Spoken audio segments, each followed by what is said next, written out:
नमस्कार साथियों, मेरे YouTube चैनल पर शिक्षा विभाग से संबंधित नवीनतम अपडेट्स पाने के लिए सब्सक्राइब कीजिए, बेल आइकन को प्रेस कीजिए और ऑल नोटिफिकेशन को ऑन करके रखें, जिससे नवीनतम अपडेट्स आपके मोबाइल पर तुरंत मिल सके। साथियों, बस्ता मुक्त दिवस है और बस्ता मुक्त दिवस है मासिक मेमो 25 फरवरी 2023 का चौथा शनिवार है और थीम है मैं वैज्ञानिक बनूंगा। और इस बार की कक्षावार और गतिविधियाँ इस प्रकार से रहने वाली है। सबसे पहले जो हमारा जो पहला समूह है अंकुर, और इसमें कक्षा 1 और 2 के बच्चे आते हैं। और इस अंकुर समूह के लिए गतिविधि का जो नाम है फलों की टोकरी, और उद्देश्य हमारे पास में रहने वाला है विभिन्न प्रकृति के रंगों की पहचान करना है। और क्रियान्वयन कुछ इस प्रकार से रहेगा। इसमें कुछ सामग्री की जरूरत पड़ेगी जो स्थानीय स्तर पर उपलब्ध फल और फलों के चित्र हैं। और गतिविधि रहेगी विद्यार्थियों को समूहवार विभाजित करके उनको गोल घेरे में बिठाकर फलों के रंग पर बातचीत करेंगे और उनके चित्र बनाएंगे। इस हेतु पांचों समूह को अलग अलग रंग के फलों के चित्र बनाने के लिए कहेंगे। जैसे प्रथम समूह में पीले रंग के, दूसरे में हरे रंग के, तीसरे में लाल रंग के और चौथे समूह में नारंगी रंग के फल साथियों। और पांचवा समूह है बैंगनी रंग के फल। और इसके बाद उपरोक्त चित्रों को उपयुक्त जो जगह पर प्रदर्शित भी करेंगे। दूसरा समूह है हमारे पास में कक्षा 3 से 5 में, और इस समूह में प्रवेश है। और ये हमारी गतिविधि जो रहेगी डूबना और तैरना। और उद्देश्य हमारे पास में वस्तु के घनत्व और उत्प्लावन बल पर समझ बनाना है। सामग्री हमारे पास में कुछ इस प्रकार से रहने वाली है। सामग्री स्थानीय स्तर पर उपलब्ध सामग्री जैसे कागज, पत्तियां, चौक, रबड़, कंकड़, पेंसिल आदि। और गतिविधि कुछ इस प्रकार से रहेगी। विद्यार्थियों को समूहवार विभाजित करके गोल घेरे में बिठाएंगे और अब प्रत्येक समूह को एक पानी से भरा मग्गा और दी गई सामग्री उपलब्ध करवाएंगे। विद्यार्थी बारी बारी से पानी से भरे मग्गे में वस्तुएं डुबोंगे और वो जो साथियों वो डूबी है या तैरी है इसको नोटबुक में नोट कर लेंगे। और सभी समूह के विद्यार्थी उक्त गतिविधि को दोहराएंगे और शिक्षक गतिविधि के अंत में समेकित रूप से चर्चा करेंगे कि उक्त वस्तुओं में से डूबने और तैरने वाले का क्या कारण इसमें रहा है। और इसी प्रकार अब अगला समूह हमारे पास में वह है दिशा। इसमें 6 से 8 के बच्चे आएंगे और इसमें जो गतिविधि है वह पौधों में अनुकूलता है। और उद्देश्य हमारे पास में रहेगा पेड़ पौधों में आवास के आधार पर अनुकूलताओं पर समझ बनाना है।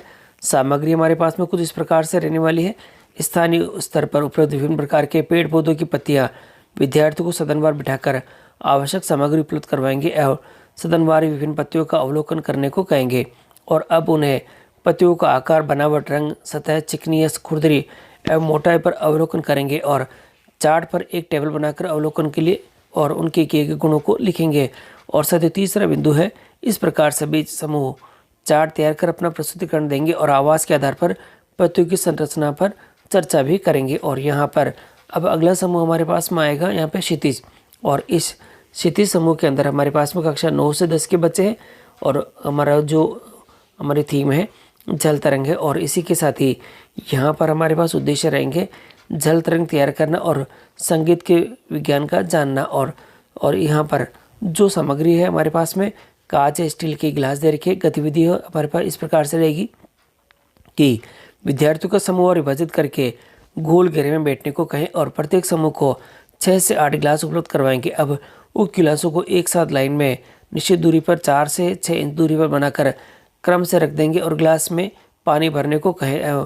प्रत्येक गिलास में पानी का स्तर थोड़ा बढ़ाकर भरना है जिससे कि गिलास के एक छोर से दूसरे छोर तक पानी का स्तर बढ़ता नजर आए। अब स्केल और अन्य वस्तुओं से इस पर क्रमवार लिखने को कहे। वह अलग अलग क्रम में निकलने वाली आवाज़ और संगीत को सुनकर अवलोकन करें और विद्यार्थियों से चर्चा करें। तो साथियों ये बहुत महत्वपूर्ण अपने पास में रहने वाला है। और इसी के साथ ही अब हमारे पास में जो अगला समूह है उन्नति। और इसमें जो उद्देश्य है और थीम हमारे पास है वैकल्पिक खेती की तकनीकी है। और जो उद्देश्य रहेंगे हाइड्रोपोनिक तकनीक के बारे में समझ बनाना। और जो क्रियान्वयन और सामग्री की आवश्यकता पड़ेगी वह कुछ इस प्रकार से रहेगी। देखिएगा यहाँ पर दिखाई दे रहा है प्याज, प्रदर्शित बोतल में बीकर और पानी है।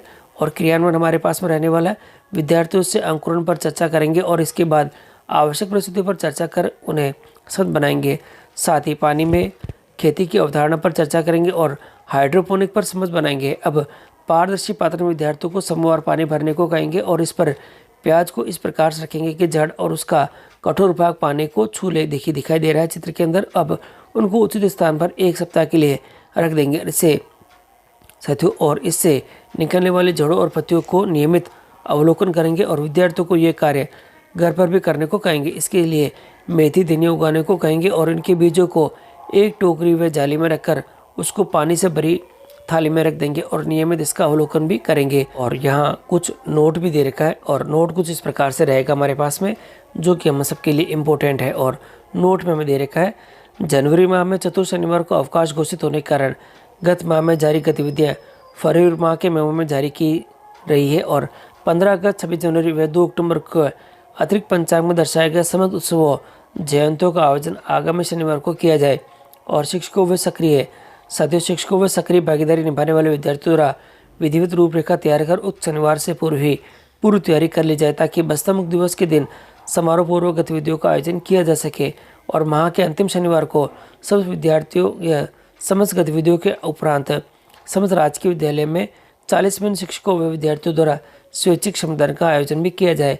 और इसी के साथ ही पारंपरिक कुटीर उद्योग का व्यवहारिक प्रदर्शन करवाया जाए, ताकि जैसे मिट्टी के बर्तन या खिलौने बनाना, तकली काटना, चरखे का उपयोग इत्यादि। इस हेतु विद्यालय के आसपास से कारीगर, कलाकार, विषय विशेषज्ञ को विद्यालय में आमंत्रित कर प्रत्यक्ष प्रदर्शन करवाने का प्रयास भी किया जा सकता है। तो साथियों, ये पूरी मैंने आपको गतिविधि बता दी है और आप आपके विद्यालय में इसके संदर्भ में जो विभिन्न गतिविधियाँ हैं वे करवाए जाना सुनिश्चित करें। और इसी के साथ ही प्रेषण के रूप में आप फोटो और वीडियो आप ले सकते हैं, जिससे कि अवलोकन होने पर आपके विद्यालय के अंदर आप ये कार्यक्रम से संबंधित जो कार्य है वह दिखा सके।